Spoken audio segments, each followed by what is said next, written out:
เขามาเห็นยังอยู่นี่เอามาเก็บตัวอย่าง เจ็บตัวอย่างอย่าง ตัวอย่างเลือดกับตัวอย่างอาจบ อาจมน้ำไผ่เก็บอยู่ใสเก็บน้ำเก็บอยู่ใสเก็บน้ำไผ่ กับประชาชนชาวบ้านอยู่ เดี๋ยวมาอยู่ฝั่งนี้จังซิมันจังสิพอกันประมาณนี้เพราะว่าตอนนี้เขากำลังมายางเบิงเพื่อนของกันซาบานเนาะเดี๋ยวเพราะว่ามันเป็นเพื่อนที่เขาเคยมาแต่ว่าตุนนี้เคยมาก่อนแล้วเนาะตอนนี้กับเพื่อนเขาจะกลับเป็นจังสีละประมาณนี้ละในประมาณจังสีละมาจังสีเนาะเขา ก็ได้ยังเห็นเฮือนบ่ได้ยังเห็นหน้า โอ้แมนแต่ว่าเขา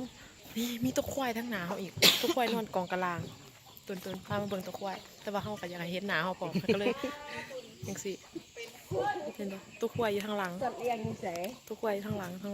อยู่นอก ยูโน่โน่ตอนเช้าตัวแรกอยู่กับ ปากกาลายโตตุนมีจักโตตัวควาย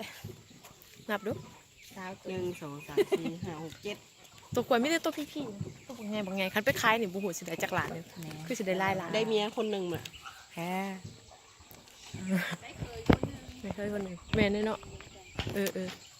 ตอนได้ยินเสียงเขาจะตำเขารู้สึกว่าอยากไปเบิ่งเขาจะตำเขานะตามเสียงไปอยู่แต่ว่าปูว่าอยู่บนใดปูสิเห็นบ่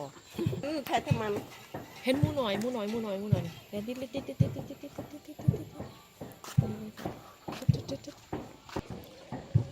คือสิบ่ได้เบิ่งเลยแหละเพราะว่าเขาจะตำเขาตำอยู่เทิงเฮือนตำอยู่ในเฮือนเขาก็บ่กล้าเขาไปเบิ่งเขาเจ้านะคือว่าตำอยู่กองกะลางก็เลยสิพาเขาไปเบิ่งแต่ว่าบ่ได้เบิ่งดอก